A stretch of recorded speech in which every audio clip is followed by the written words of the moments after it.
सहित कोटि कुल मंगल मोरे, समुझि मोरी कर दूति कुरु, प्रभु महिमा जिय जोई, जो न भजई रघुबीर पद, जग विधि वंचित सोई।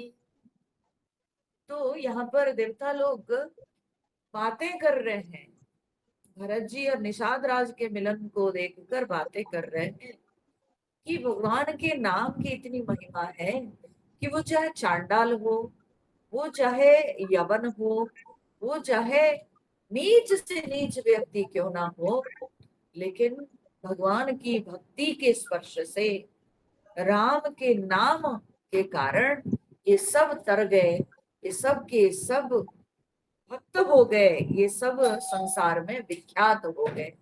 भूत भुवन विख्यात, ये तीन भुवन में विख्यात हो गए। ठीक है, तो अब कहते हैं नहीं अच्छी रिजु जुग जुग चली आई। बोलते इसमें कोई आश्चर्य नहीं, युग युगांतर से यही रीति चली आ रही है। ठीक है, माने युग युग में ये बात सत्य है कि जो व्यक्ति के अंदर भगवान के प्रति प्रीति आ जाती है, जिसके हृदय में भगवान की भक्ति उमड़ती है, उस व्यक्ति के जाति कुल धर्म नहीं देखा जाता है, बल्कि वह व्यक्ति के भक्ति के कारण उसकी पहचान होती है।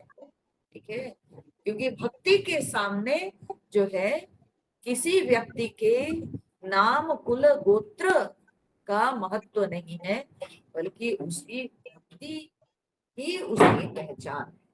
ठीक है, भक्ति के सामने और सब कुछ फीका पड़ जाता है। भले व्यक्ति निम्न कुल में क्यों ना जन्म लिया हो, भले व्यक्ति जो है बहुत दुराचारी क्यों ना हो, लेकिन अगर उसके अंदर भक्ति आ जाती है, तब वह व्यक्ति की गिनती अच्छे अच्छे लोगों में होती है, उस व्यक्ति की गिनती संतों में होती है, उस व्यक्ति की गिनती महात्मा लोगों में होती है। तो इसलिए यहाँ पर देवता लोग ये बातें कर रहे हैं कि ये युग युगांतर से ये रीति चली आ रही है कि भगवान की भक्ति ही व्यक्ति को जो है प्रसिद्ध कर देती है। के ही न दीन रघुबीर बड़ाई, बोले कि भगवान राम जी ने किसको बड़ाई नहीं दी। ठीक है, जो जो भी राम जी की शरण में आए, जो जो भी राम नाम लिए, भगवान उन सबको तार दिए, भगवान उन सबको महान बना दिए।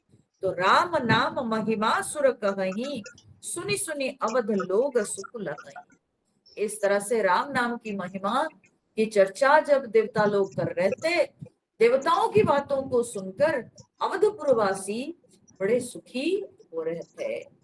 भरत जी के साथ जो अवधपुरवासी आए हुए थे, वे सब देवताओं के मुख से राम जी की महिमा को सुनकर वे बड़े आनंदित हो रहे थे। भाई किसको अच्छा नहीं लगेगा, आपके घर के बेटा, आपके घर के किसी व्यक्ति, कोई जो है मेंबर के बारे में अगर लोग अच्छी बातें करेंगे तो आपको तो अच्छा लगेगा ही। तो इसीलिए अवधपुर वासियों को बहुत अच्छा लग रहा था, वे सुख अनुभव कर रहे थे कि उनके राम जी के बारे में देवता लोग इतनी अच्छी अच्छी बातें करते हैं, उनकी राम जी की इतनी महिमा है। ठीक है, अब राम जी उनकी है ना, ये तो हमारे अपने हैं, है ना। ऐसे ही है, जैसे क्या है ना, स्वामी चिन्मयानंद जी वे केरला में जन्म लिए थे। ठीक है, तो केरल के लोग सोचते हैं कि चिन्मयानंद जी हमारे हैं। ठाकुर रामकृष्ण परमहंस स्वामी विवेकानंद जी वे बंगाल में, तो बंगाल के लोग सोचते ये हमारे हैं, क्योंकि संत किसी के नहीं होते, संत सबके होते हैं, महात्मा सबके होते हैं, लेकिन फिर भी कुछ विशेष अधिकार हो जाता है कि वे हमारे अपने। तो इसलिए अवधपुर वासियों को बहुत अच्छा लग रहा था राम जी की विशेषता, राम नाम की महिमा, यह सुन करके वे बड़े सुखी हो रहे थे। राम सख ही मिली भरत स प्रेमा, पूछी कुशल सुमंगल खेमा। तो सखा राम जी के जो है मित्र निषाद राज से मिलकर भरत जी ने जो है बड़े प्रेम पूर्वक उनके कुशल मंगल उनके क्षेम के बारे में पूछे कि सखा आप ठीक हो ना, ठीक है, आपका सब कुशल मंगल है कि नहीं। तो उनके कुशल मंगल क्षेम के बारे में पूछे। अब उनको मन ही मन कैसा लगता होगा निषाद राज को, मैं ऐसे व्यक्ति के साथ लड़ने जा रहा था, ठीक है। तो भरत जी जो है उनके कुशल मंगल की कामना किए, कुशल मंगल क्षेम के बारे में पूछे। देखी भरत कर सीलु स्नेहु भा निषाद ते ही समय विदेहु। भरत जी के ऐसे व्यवहार ऐसा स्नेह को देखकर निषाद राज जो है वे तो विदेह हो गए, मतलब उस समय जो है वे स्तब्ध हो गए, ठीक है, स्थाणु बन गए कि कितना प्रेम, इनका हृदय कितना पवित्र है, इनका हृदय कितना कोमल है। इस चीज को देखकर निषाद राज गदगद हो गए कि मैं तो इतना नीच व्यक्ति और मेरे कुशल मंगल ये पूछ रहे हैं, मेरे विषय में ये पूछ रहे हैं कि कितनी बड़ी बात है, जो कि राजा हैं, अयोध्यापुर के राजा हैं, और वे मेरे विषय में पूछ रहे हैं। इस विषय को देखकर सुनकर जो है अब निषाद राज बिल्कुल विदेह हो जा रहे थे, एकदम से स्तब्ध हो जा रहे थे। सकुच स्नेह मोदु मन बाढ़ा भरत ही चितवत एक टक ठाढ़ा।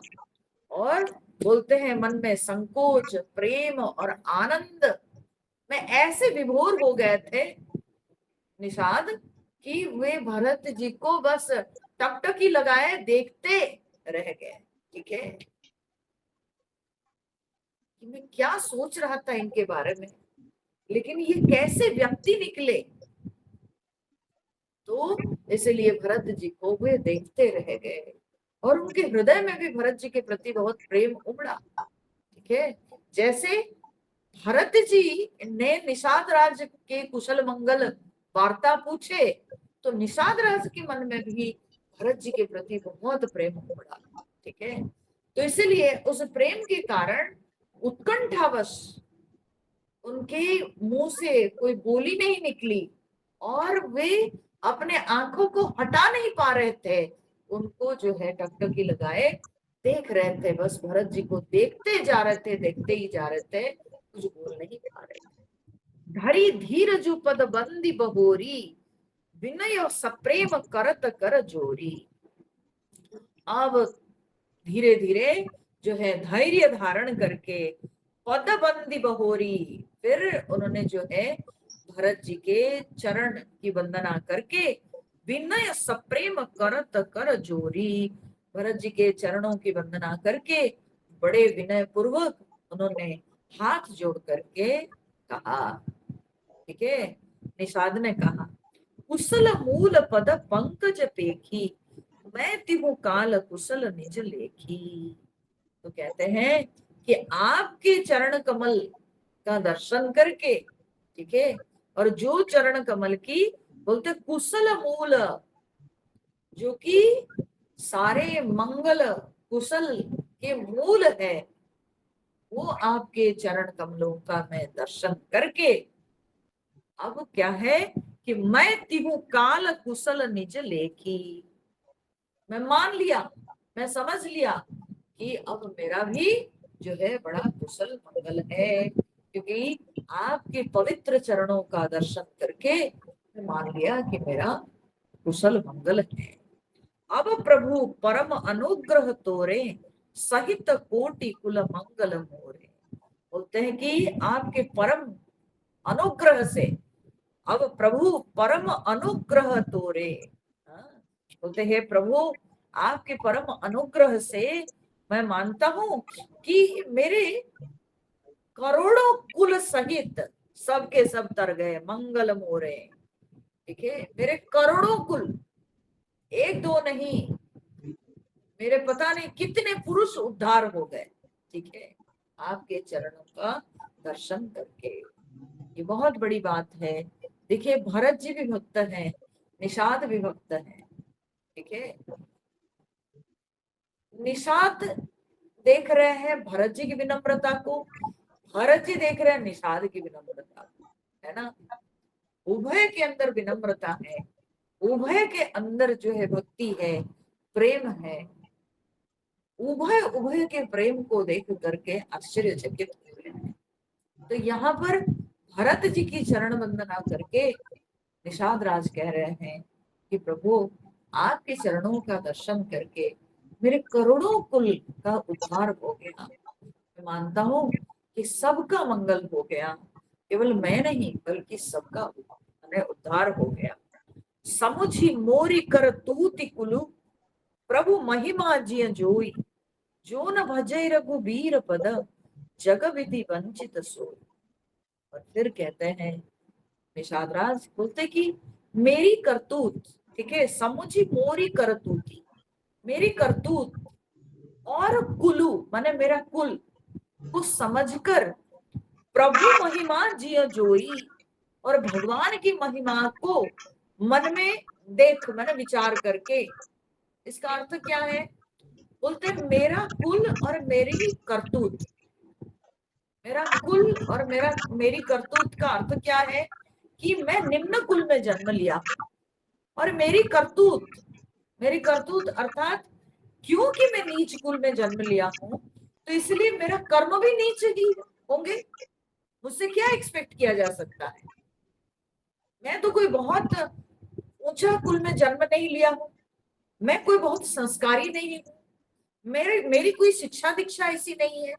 तो इसीलिए मेरे जो कार्य होंगे, ठीक है, मेरे जो व्यवहार होंगे वो भी उस तरह के ही होंगे, निम्न व्यवहार ही होंगे। तो उसको देखकर और राम जी की महिमा को विचार करके कि इतने सब होने के बाद भी राम जी ने मुझे स्वीकार किया, ठीक है, मैं नीच कुल में जन्म लिया हूं, मेरा नीच कर्म है, लेकिन इस सब के बाद भी भगवान मुझे ग्रहण किए, ये तो भगवान की महिमा है ना, ये भगवान का बड़ापन है कि उन्होंने मेरी नीचता को नहीं देखी बल्कि उन्होंने मेरे भाव को देखकर मुझे ग्रहण किया, ठीक है।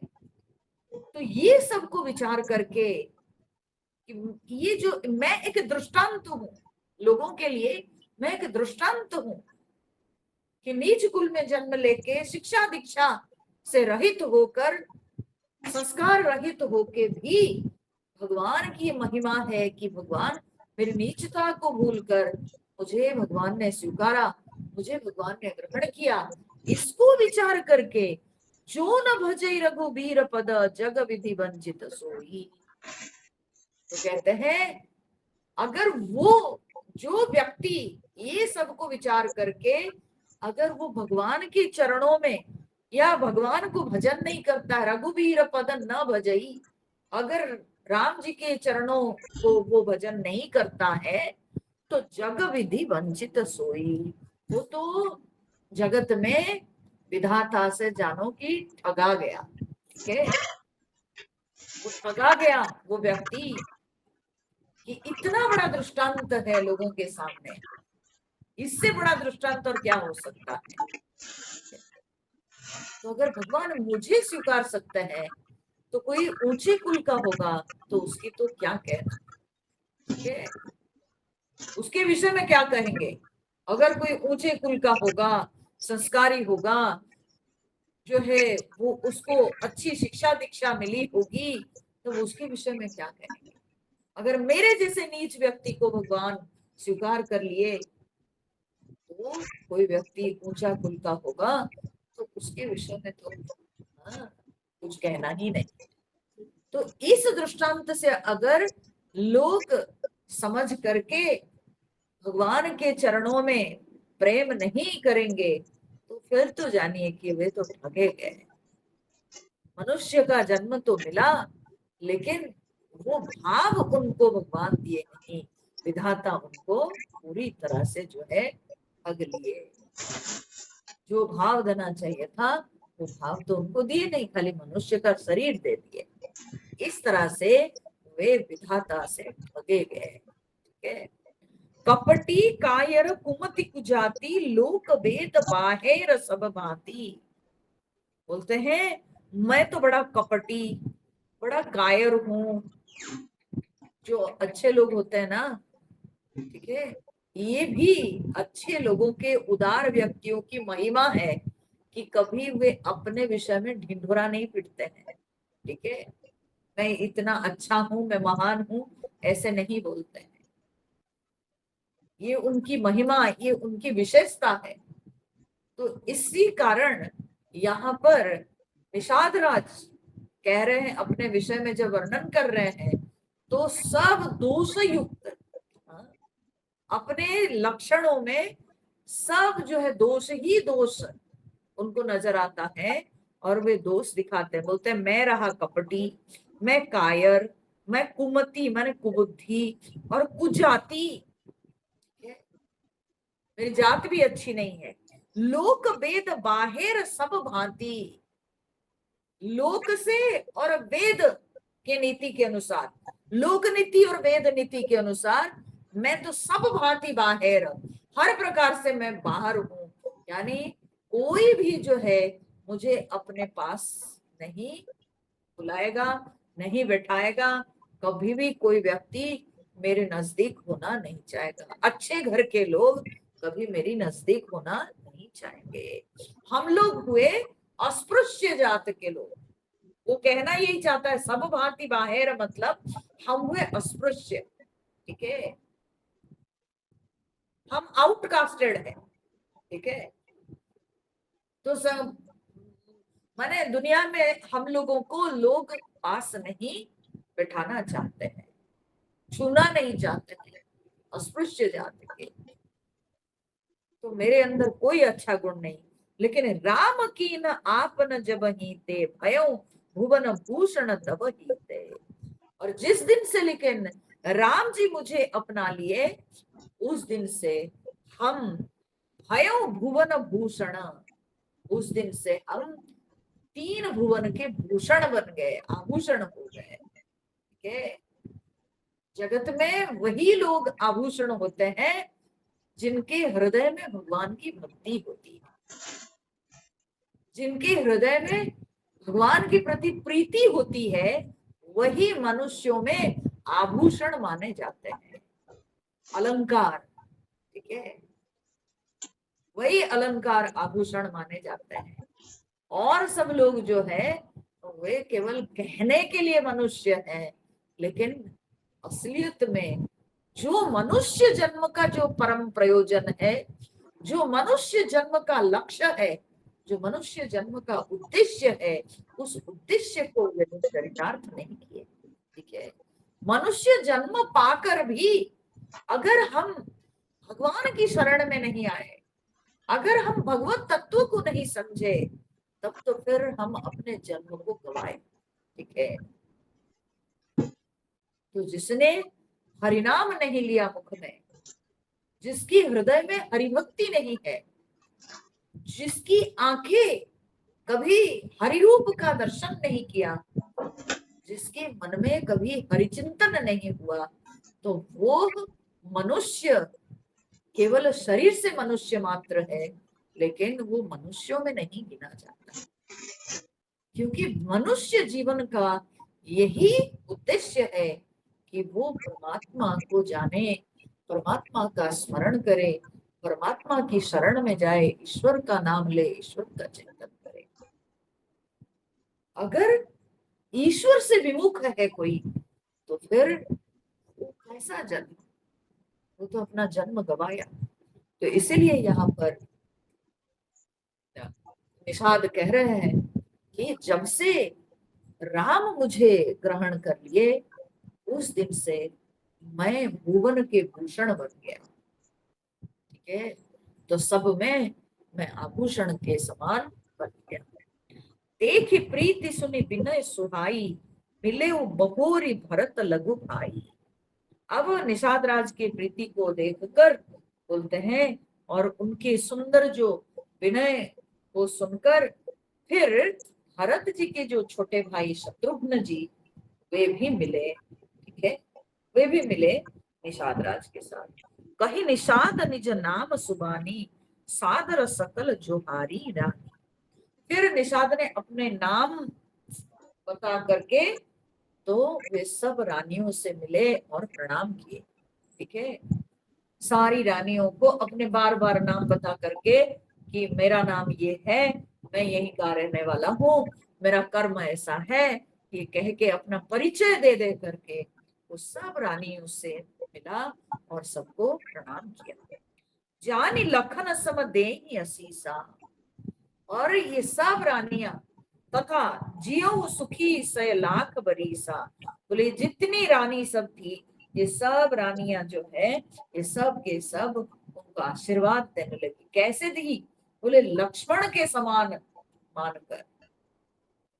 जिस तरह से लक्ष्मण रानियों को प्रिय रहे, ठीक वैसे ही निषाद राज को लक्ष्मण के समान मानकर उसको आशीर्वाद सब देने लगे।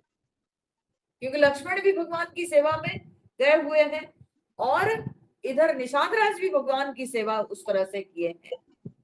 तो रानी सब निषाद राज को वैसे ही लक्ष्मण जैसे मान करके उनको आशीर्वाद दी और फिर यह आशीर्वाद दी कि तुम 100 साल तक सुखपूर्वक निवास करो।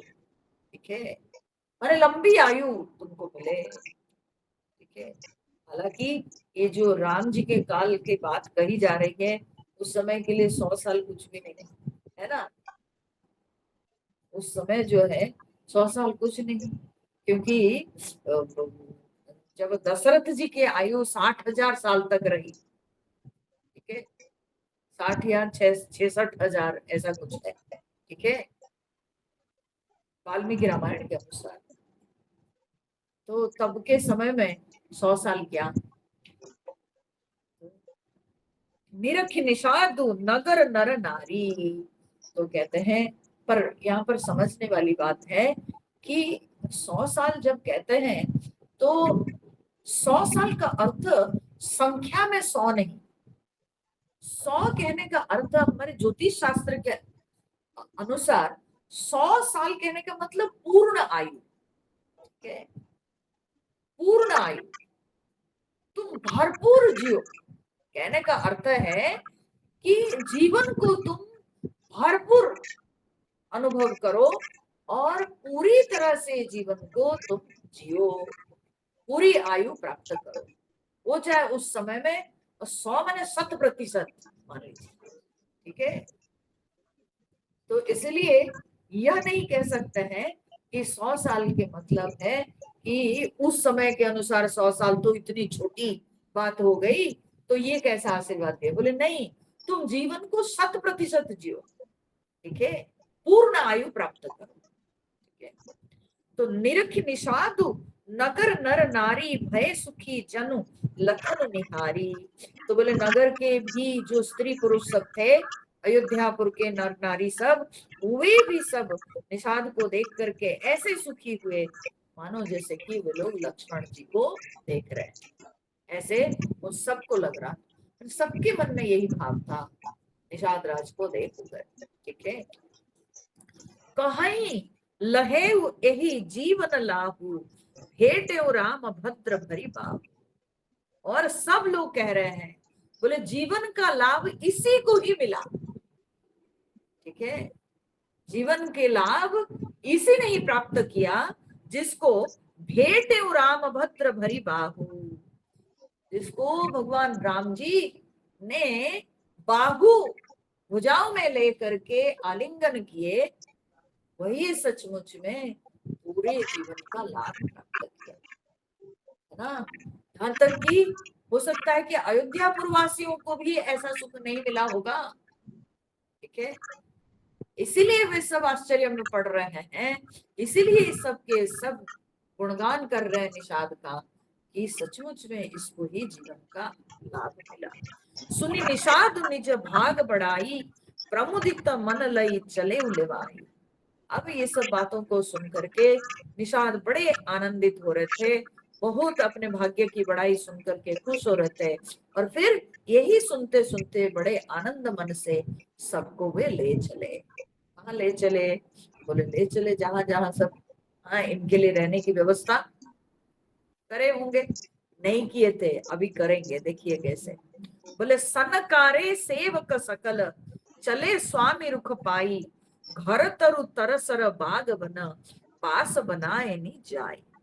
वे तो लड़ने के लिए तैयार हुए थे, है ना, तो अब इन लोगों को रखने के लिए कहाँ सोचे थे, तो इसलिए उन्होंने क्या किया ना, तुरंत सनकारे सेवक सकल, सारे अपने सेवकों को सैन, हाँ, दिए, सनकारे, सैन करे माने संकेत दिए, ठीक है, सनकारे माने संकेत दिए, तो उन्होंने संकेत इशारे से बोल दिए, ठीक है, तो इशारा कर दिए, चले स्वामी रुख पाई, और जब उन्होंने इशारा कर दिया तो उनके रुख पा करके उनके सेवक सब जल्दी जल्दी जा करके घर तरु तर सर बाग बना, माने सब जगह, घरों में, तरु तर माने पेड़ के नीचे, तो तालाब के किनारे या बगीचों में, सब जगह जहां जहां जिनको जहां पर स्थान मिला, सब जगह रहने की व्यवस्था सब बना, ठीक है, रहने के लिए सब जो है इनके लिए कुटिया सब बना दिए, तो बास बनाए नहीं जाई, सबके रहने के लिए वास स्थान बना दिए। और श्रृंग बेरपुर भरत दीख जब, है स्नेह सब अंग शिथिल तब, जब श्रृंगवेरपुर के अंदर प्रवेश किए और वहां जाकर के जब भरत जी देख रहे हैं, और वहां पर उनके अंग शिथिल हो उठा। क्यों शिथिल उठा, जब श्रृंगवेरपुर के अंदर माने जाने लगे, तो तब उनको जो है याद आने लगी ये सब बातें, क्योंकि तब तक वो सुन लिए थे कि यहीं पर राम जी विश्राम किए थे, यहीं पर जटा धारण किए थे, ठीक है, सुमंत्र जी जाके भी तो सब बोले हैं ना, तो और यहीं पर सुमंत्र जी को राम जी लौटा दिए, रथ का त्याग किए, वो सारी बातों को भरत जी याद करके उनका अंग शिथिल हो जा रहा था। यही वो स्थान है जहां पर राम जी असली सन्यासी बन गए, असली तपस्वी बन गए। किसी के लिए भी जो है ना,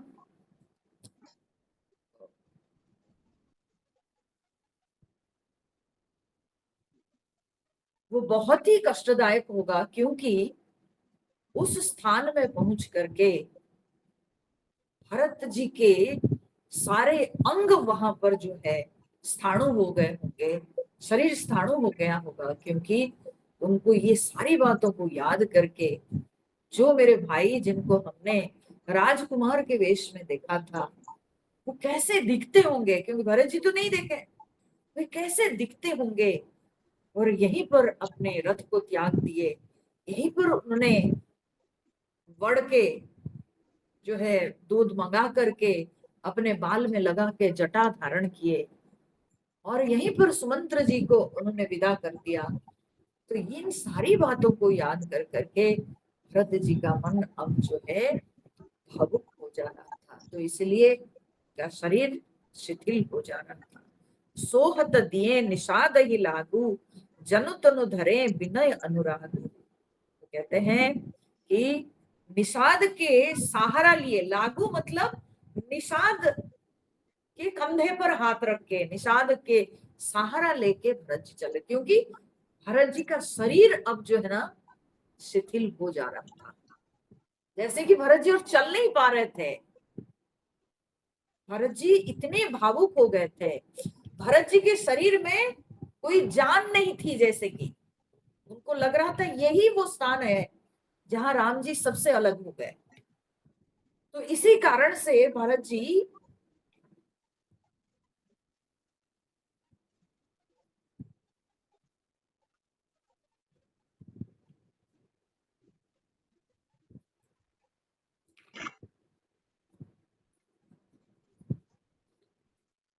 इसीलिए भरत जी जो है यहाँ पर निषाद राज के कंधे पर हाथ रख के उनके सहारा लेके चल रहे हैं। नहीं तो भरत जी को सहारे की क्या जरूरत थी, क्योंकि वे चल नहीं पा रहे हैं, उनका पैर आगे नहीं बढ़ रहा है। तो वो निषाद राज के कंधे पर हाथ रख के उनके सहारा लेके जब चल रहे हैं, जनु तनु धरे विनय अनुराग, और ऐसे लग रहा था दोनों को देख करके जैसे कि विनय और अनुराग यानी प्रेम, ठीक है, विनय और प्रेम जैसे कि धरती पर शरीर धारण करके चल रहे थे।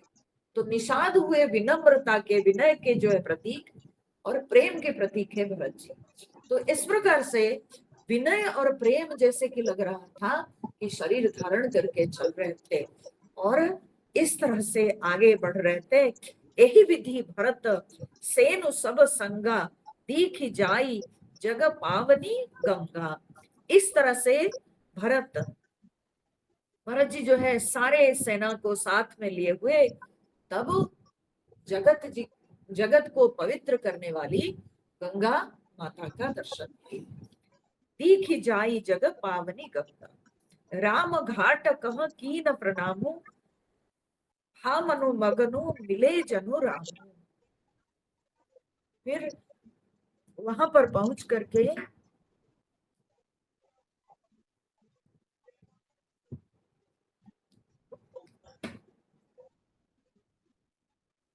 बोलते हैं भरत जी वहां पर राम घाट पर पहुंचते हैं। देखिए गंगा जी को दर्शन करना, तो गंगा जी दिख रही थी किनारे पे खड़े होके, खास करके वे राम घाट पे पहुंचते हैं क्योंकि राम जी वहां पर स्नान किए थे, संध्या किए थे, ठीक है। गंगा जी का दर्शन करना था तो तू कहीं पर भी खड़े होके, गंगा जी तो दिख ही रही थी, लेकिन खास करके भरत जी जो है राम घाट में जाते हैं और वहां पर क्योंकि उनको पता चलता है कि यहीं पर राम जी स्नान किए थे, संध्या वंदन किए थे, तो वहां पर पहुंच के प्रणाम करते हैं।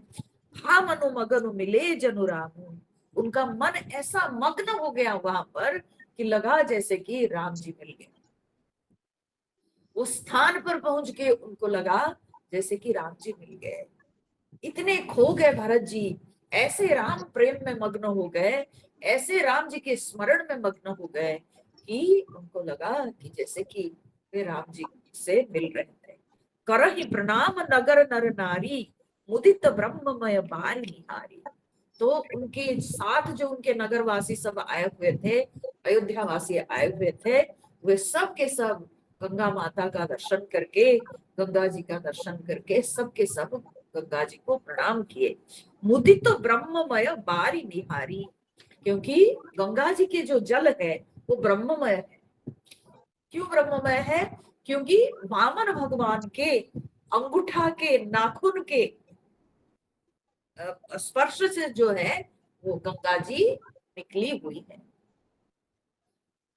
गंगा जी जो है ना, बोलते हैं कि ब्रह्मांड में जब क्या हुआ, वामन भगवान बाली राजा से जब 3 ये मांग करके पूरा विशाल रूप को धारण किए, तो कहते हैं कि उस समय भगवान इतने विशाल होते चले गए, होते चले गए, बढ़ते चले गए, बढ़ते चले गए, तब भगवान जी का शरीर का आकार बढ़ता गया और भगवान जी के अंगूठा भी बढ़ता तो गया, तो उनके नाखून के लगने से बोलते हैं कि ब्रह्मांड के जो क्या बोलते हैं उसके जो आउटर सरफेस है उसमें छिद्र हो गया, ठीक है। और छिद्र होकर के उससे कहते हैं कि गंगा जी निकलती है, ठीक है। उसमें एक जो है छिद्र हो गया या खो हो गया और उससे गंगा जी निकलती है। और क्योंकि भगवान के नाखून के स्पर्श से गंगा जी प्रवाहित हो रही है, गंगा जी आई और गंगा जी के जल को भगवान के चरण का स्पर्श प्राप्त हुआ है, तो इसलिए ब्रह्म स्पर्श के कारण गंगा जी के जल भी ब्रह्ममय ही है, ठीक है।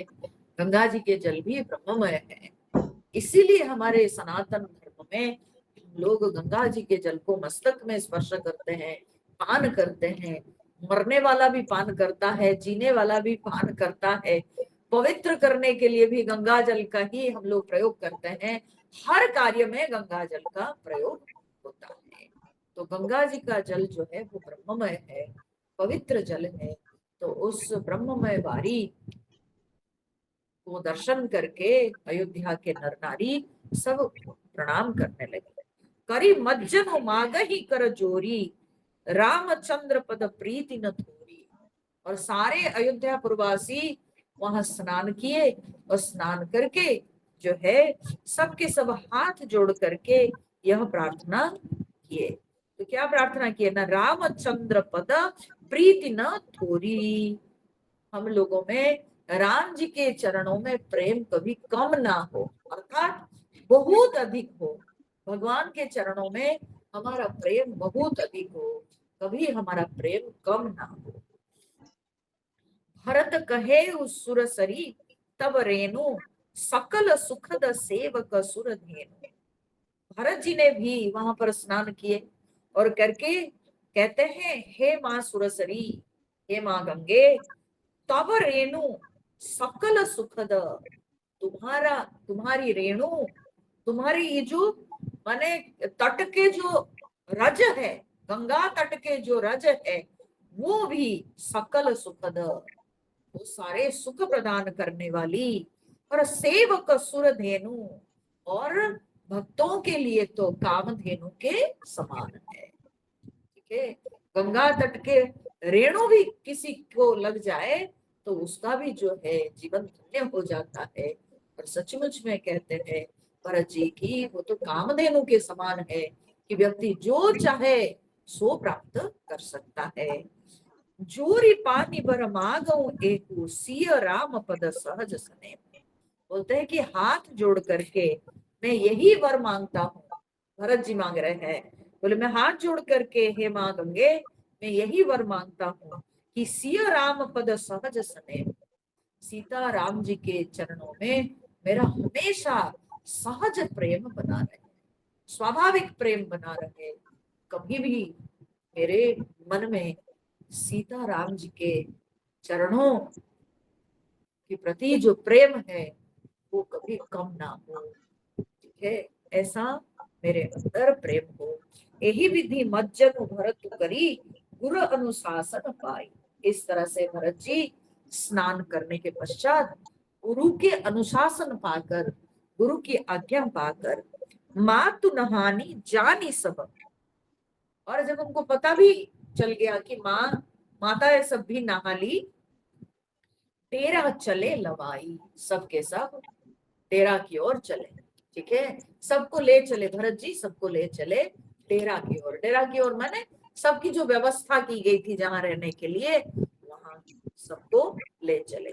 जहां तहां लोग न डेरा की ना, भरत साधु सब ही कर लीना, सोधु सब ही कर लीना। बोले जहां तहां सबके जो रहने की व्यवस्था सब की गई थी, तो सब लोगों को लेकर के भगवान जी भरत जी जो है सबकी व्यवस्था किए। और जो जो अपने से भी जाकर के जहां तहां सब रहे, तो भरत जी सबके विषय में पता लगाए, कौन कहाँ ठहरे, अपना कर्तव्य पूरा कर रहे हैं। सबके प्रति अपना जो दायित्व है, वो दायित्व को भरत जी पूरी तरह से निभा रहे हैं। कौन कहाँ रहे, छितरे बितरे हो गए, इधर उधर रह रहे हैं, तो कौन कहाँ है उसके विषय में भरत जी जो है खबर लिए। ये भी बहुत बड़ी बात हो जाती है। ठीक है, कई बार ऐसा होता है कि हम लोग घूमने जाते हैं, तो मेरे साथ सब इतने लोग जब जाते हैं तो कभी कभी क्या होता है, अब मान लीजिए कि हम कहीं रहने के लिए 10 रूम लिए हुए हैं, लोग गए हुए हैं, अब कौन कहाँ रहे जानना भी जरूरी है ना। नहीं जानेंगे तो रात बिरात में अगर किसी को कोई जरूरत पड़ेगी तो कैसे ढूंढेंगे। तो इसलिए ये हमारा काम बनता है सबसे पहले, लोग जो जहाँ रहे तो जाके मैं सब रूम में देखती हूँ कौन किधर रहे। ठीक है, किस रूम में कौन कौन रहे, तो ये देखने के बाद तसल्ली हो जाती है कि अच्छा ठीक है। हाँ? क्योंकि हमको तो ध्यान में रहता है कि किसकी जरूरत अगर पड़ेगी, किसी को रात को माथा दर्द होगा, किसी को पेट दर्द होगा, किसी को कुछ होगा, किसी को कुछ होगा, तो फिर हम ढूंढेंगे कहाँ। तो इसीलिए उससे पहले हम पहले सब रूम में देख लेते हैं कि कौन किधर रहता है।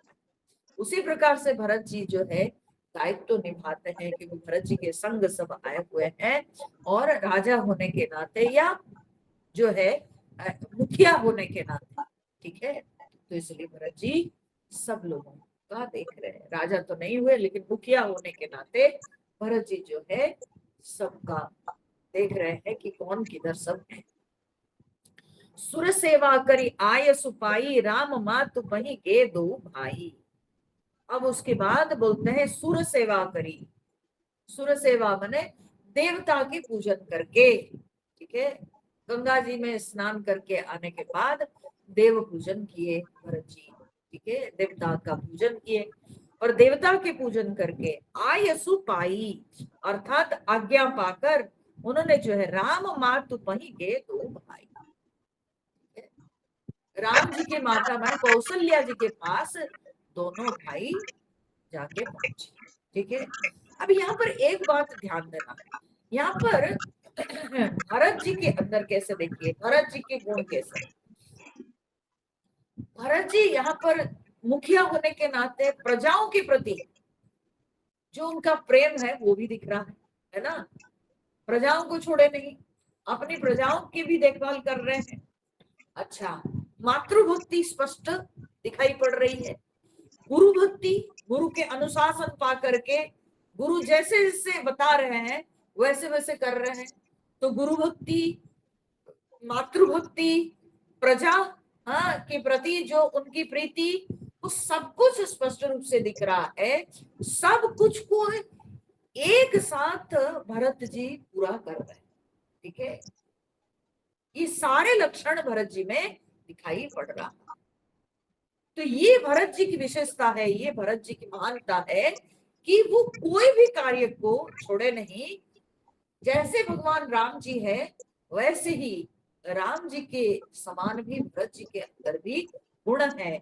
और भरत जी भी उसी तरह से प्रजाओं को भी ठीक तरह से ध्यान में अपना ध्यान रख रहे हैं प्रजाओं का, और माताओं के भी, गुरु के भी, देव भक्ति, मित्र के प्रति भी भावना, ये सब कुछ को पूरा कर रहे हैं भरत जी।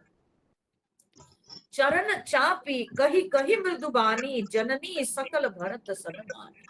देखिए कितनी मातृभक्ति है। चरण चापी, गए जाकर के कि माँ सब विश्राम ले रही होगी माताएं, तो जाकर के माताओं के चरण दबाए, ठीक है। आजकल के बच्चे करेंगे ऐसे?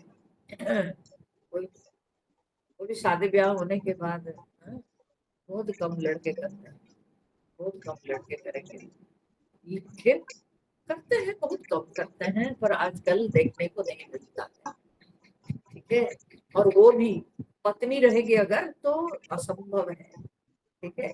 पत्नी नहीं हो तो चुप बड़े मजे से कर लेंगे, लेकिन पत्नी अगर हो तो असंभव है। अरे बाप रे बाप, बेडरूम में पत्नी डांटेगी, बोले बड़े जो है ना मातृभक्त बन रहे थे, है ना, मातृभक्त बन करके आप बड़े बन जाए।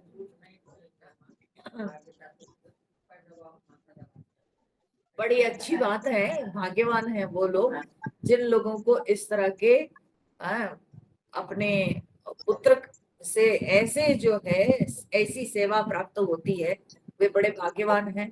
और कभी कभी ऐसे भी होता है कि बहू नहीं करती है तो बेटा करता है, बेटा कर देता है।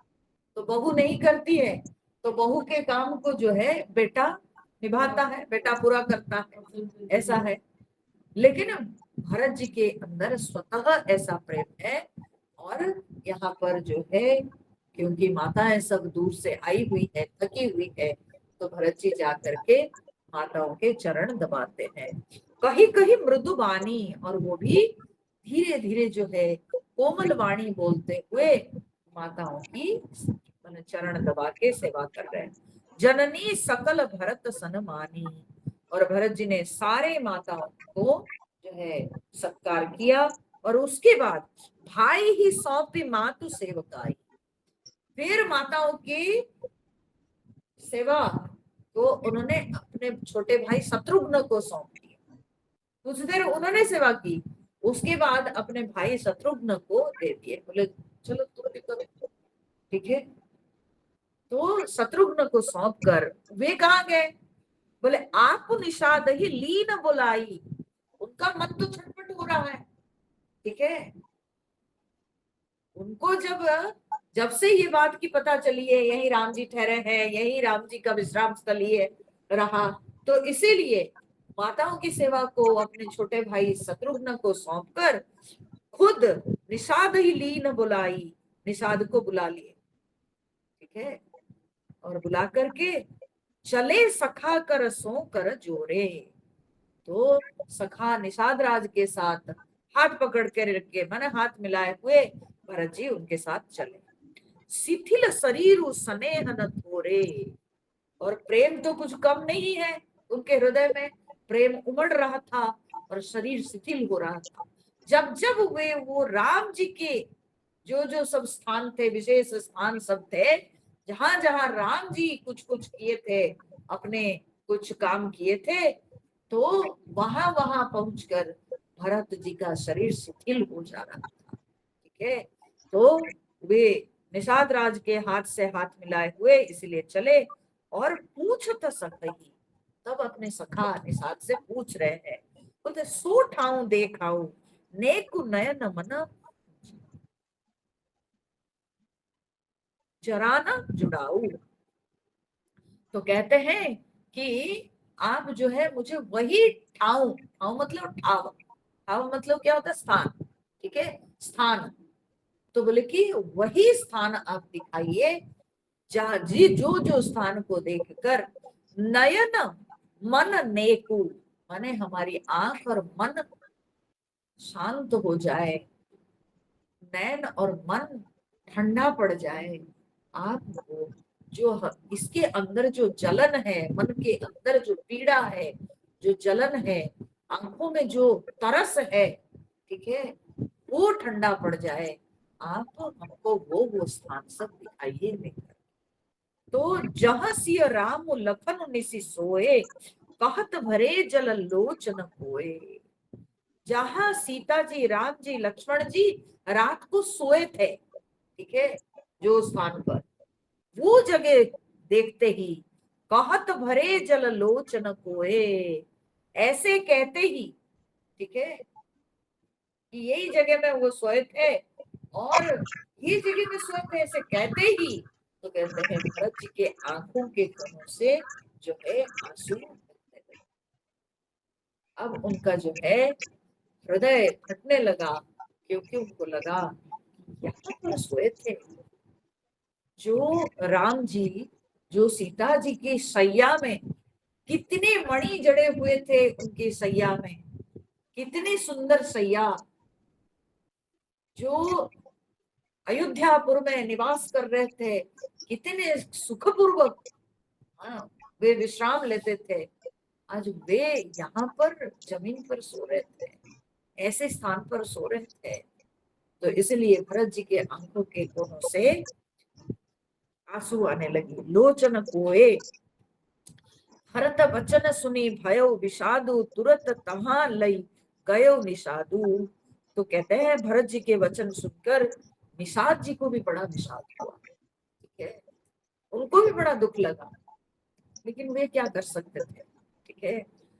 तो तुरंत तहां लई गयो निषादु, फिर वहां से वो तुरंत ही उन्हें ले गए और भरत जी को जो है वो सब स्थान उनको दिखा रहे हैं। जहां सिंसुपा पुनीत तरह रघुबर किया विश्राम, वहां ले गए कहा ना, जहां सिंसुपा, सिंसुपा तरु, सिंसुपा तरु को ऐसे लोग शीशम कहते हैं, लेकिन शीशम के रूप से इसको विद्वान नहीं मानते हैं, विद्वान लोग कहते हैं अशोक। हमारे शास्त्र में अशोक वृक्ष का बड़ा महत्व है। अमर कोश में सिंसुपा का अनेक अर्थ है, शीशम भी है, अशोक भी है, लेकिन विद्वानों का कहना है कि यहाँ पर अशोक वृक्ष जो है वो ज्यादा उचित होगा। अशोक वृक्ष की शोभा है, बहुत उसमें पत्ते घने होते हैं, उसकी बड़ी शोभा है, ठीक है। शीशम के जो है ना वैसा छांव नहीं, छोटे छोटे पत्ते, उसका वैसे छांव नहीं हो सकता।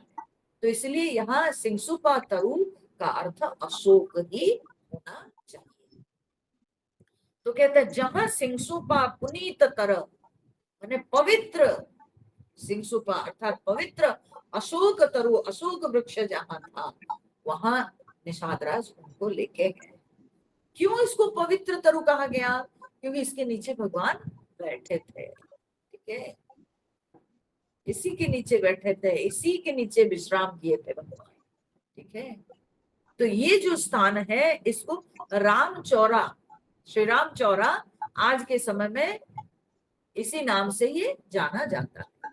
ठीक है, तो कहते हैं रघुवर किए विश्राम, जहां पर रघुवर विश्राम किए थे।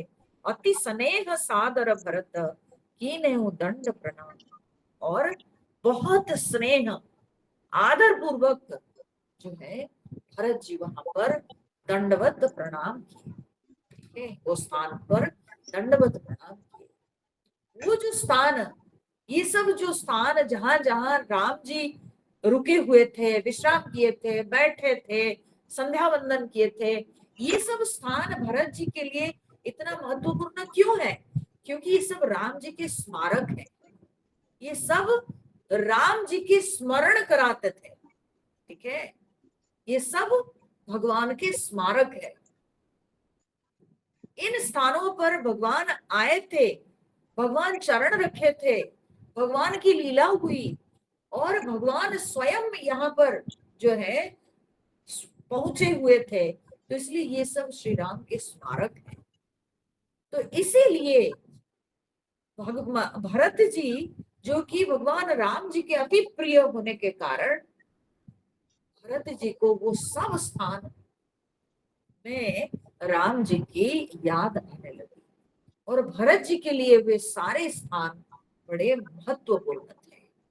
जो भक्त होते हैं उनके लिए भगवान के लीला के हर छोटे छोटे स्थान महत्वपूर्ण बन जाते हैं। ठीक है, भक्त के लिए प्रत्येक वो स्थान जहां पर भगवान की लीला हुई हो, जहां पर भगवान के चरण पड़े हो, वे सब स्थान भक्त के लिए महत्वपूर्ण हो जाते हैं। ठीक है, तो इसलिए भरत जी के लिए ये सारे स्थान महत्वपूर्ण थे। इसलिए उन्होंने दंडवत प्रणाम किए कि भगवान के चरण रज मस्तक पर धारण करना है, क्योंकि भगवान के चरण पड़े थे ये स्थान पर, तो इसलिए भगवान के चरण रज को मस्तक में धारण करना भक्त का धर्म है।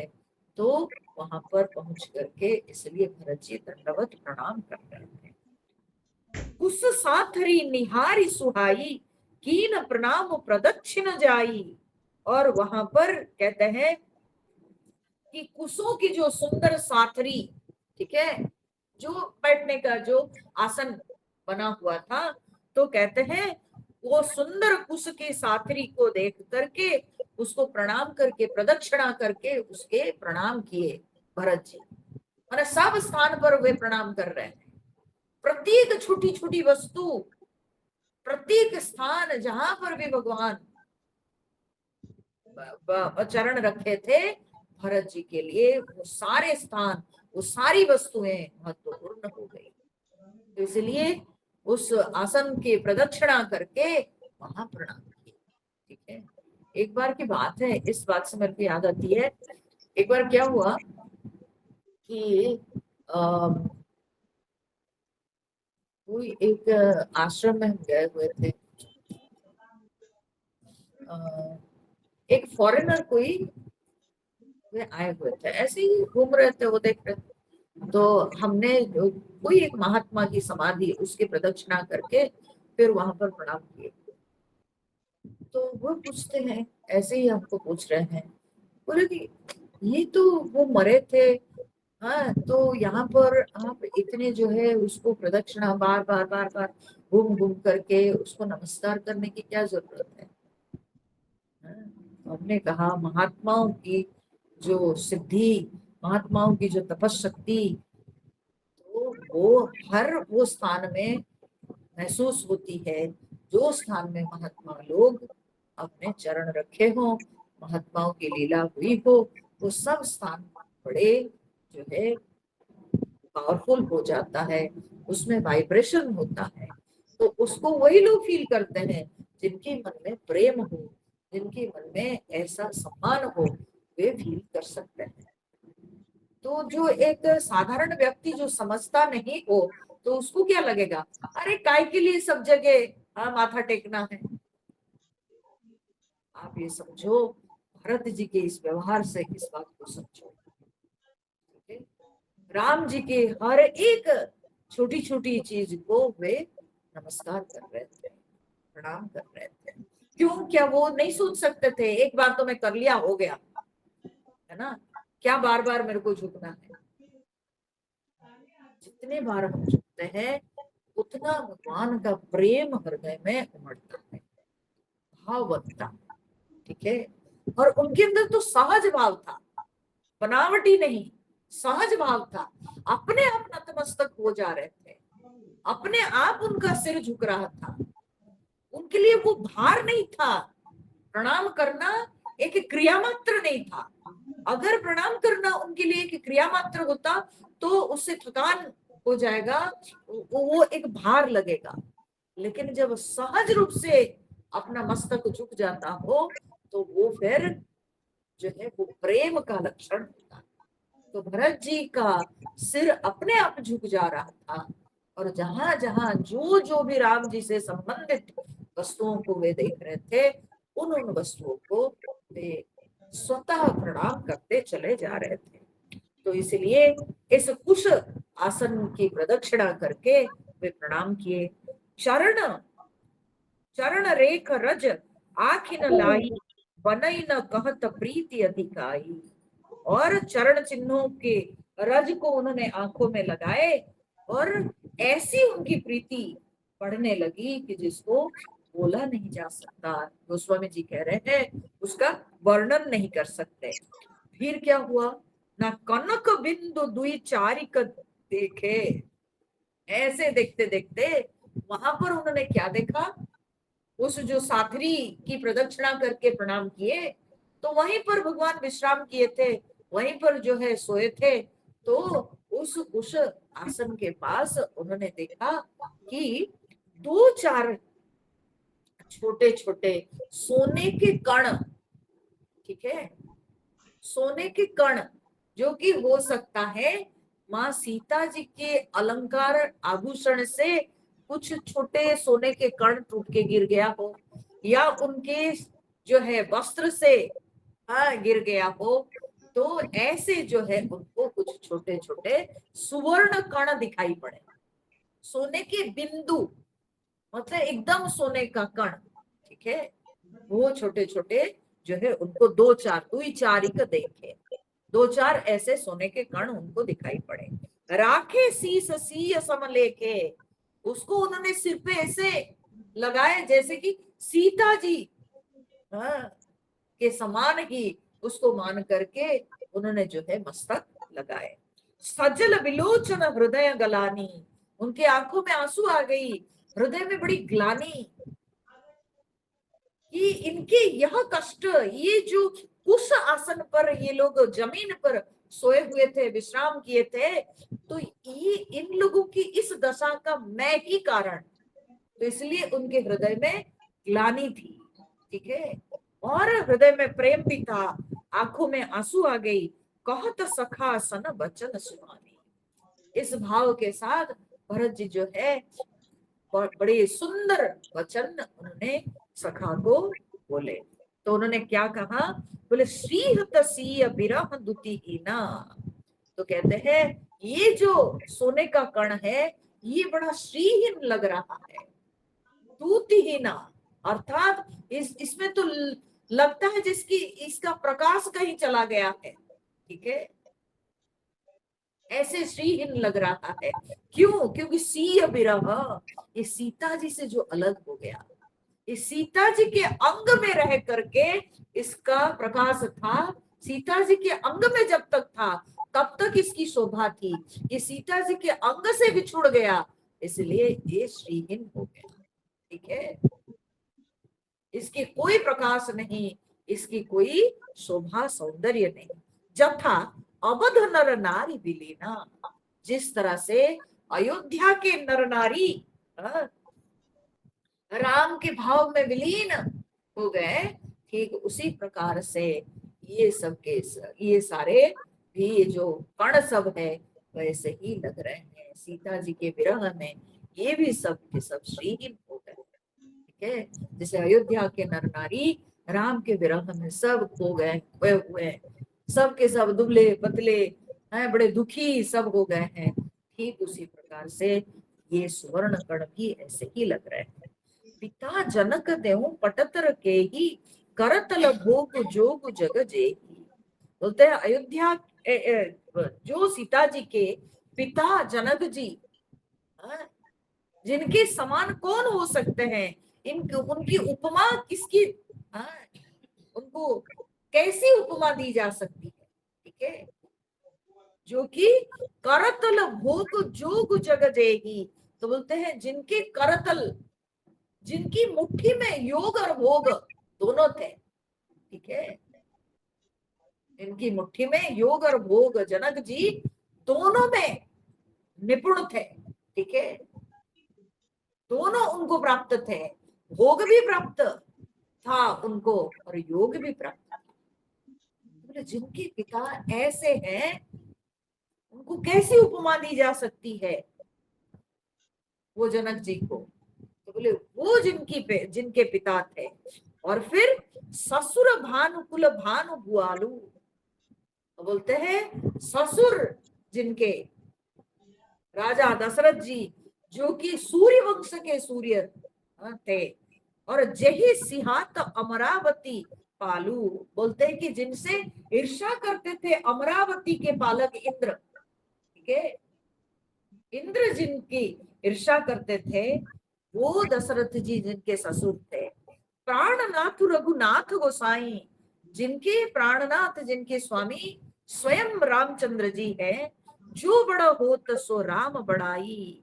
तो कहते हैं वो राम माने जो बड़ा होत सो राम बड़ाई, जो भी कोई बड़ा हुआ है वो राम जी की बड़ाई के कारण। ठीक है, राम जी ने जिसको चाहा वो बड़ा हुआ, और वो राम जी जिनके पति थे, जिनके स्वामी थे। ठीक है, ऐसे पिता, ऐसे ससुर, ऐसे पति को पाकर भी जो नारी को ऐसे भूमि पर सोना पड़ा, इतना दुख जिनको झेलना पड़ा है, तो किस कारण से, मेरे कारण भरत जी को यही ग्लानि हो रही है कि मैं ही उनका दुख का कारण, मेरे कारण ही उनको इतना कष्ट उठाना पड़ा। नहीं तो क्या कमी उनके पास थी, कोई कमी है।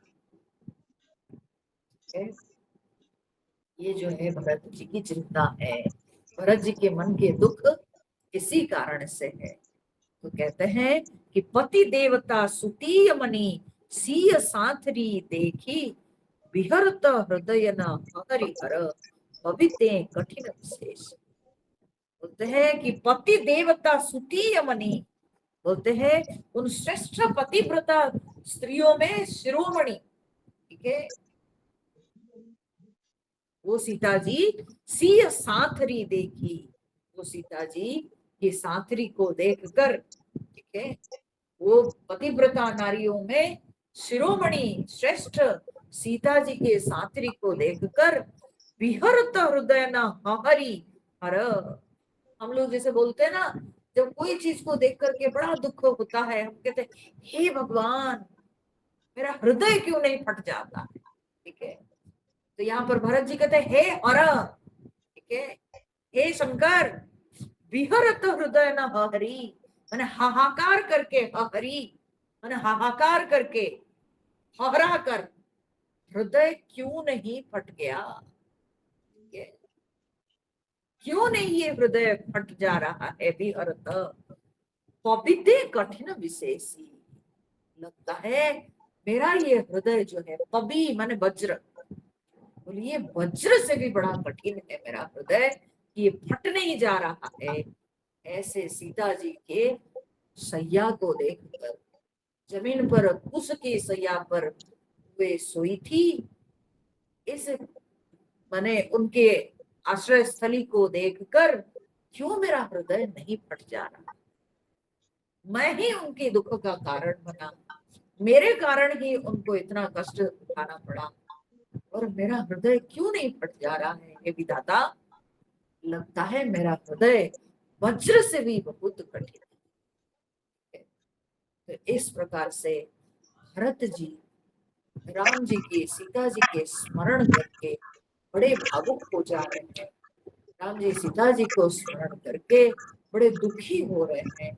उनके मन में बहुत ग्लानि हो रही है। और इसी भाव के साथ वे श्रृंगवेरपुर में राम जी के प्रत्येक चिन्ह का दर्शन करके राम प्रेम में मग्न हो जा रहे हैं बच्चे। अब उसके बाद आगे क्या होता है उसको हम लोग अगले सप्ताह में सुनेंगे। आज के लिए इतना रखते हैं, ठीक है। आज थोड़ा जल्दी समाप्त किए, कोई बात नहीं, आज थोड़े थके थके लग रहे हैं तो इसलिए जल्दी समाप्त किए।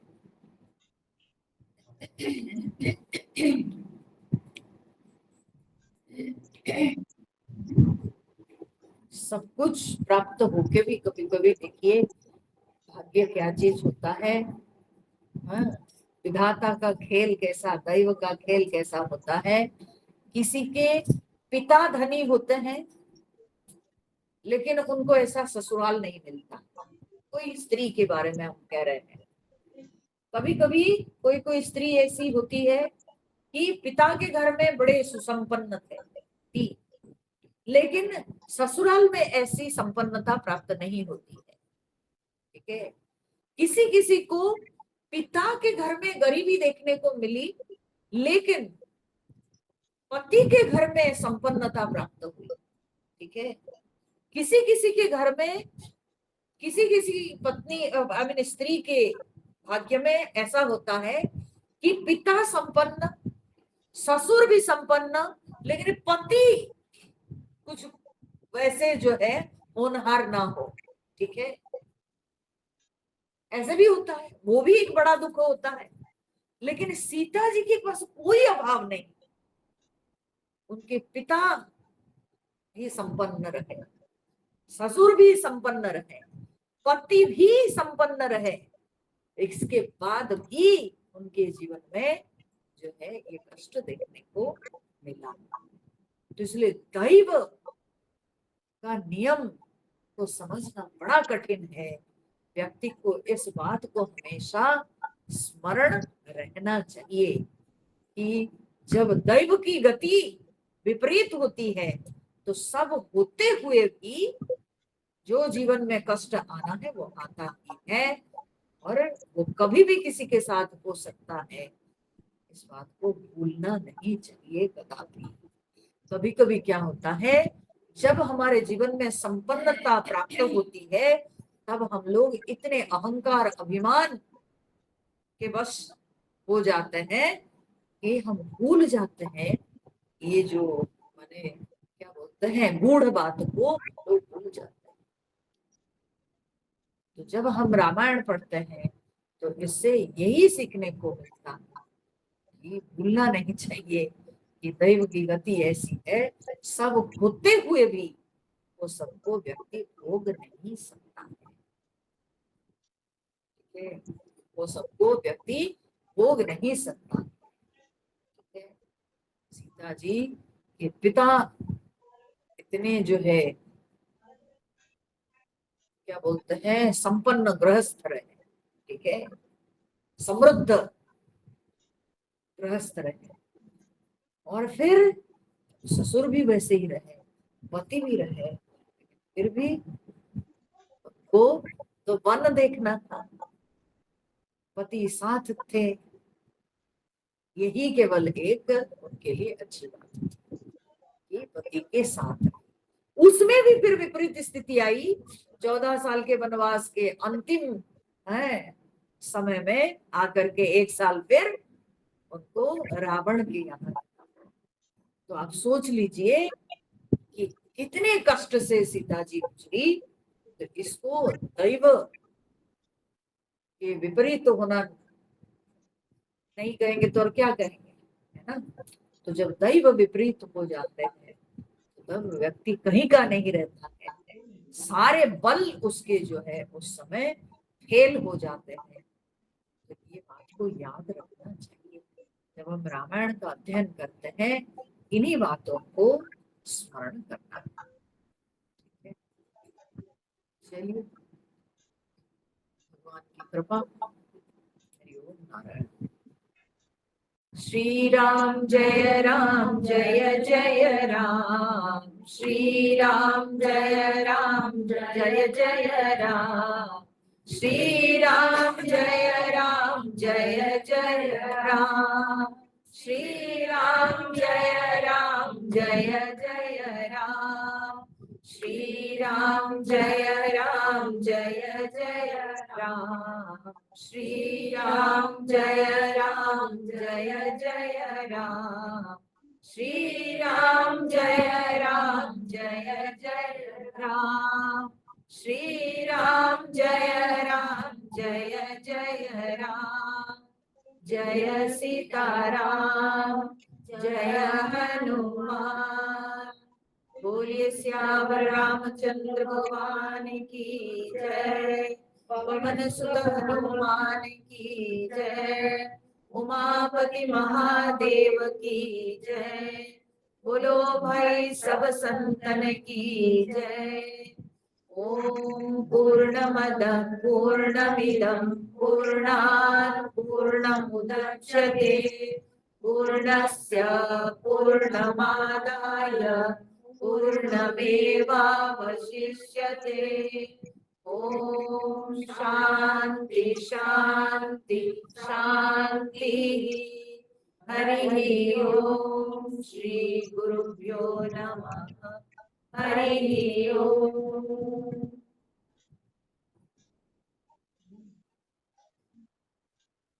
हरि ओम। हरि ओम।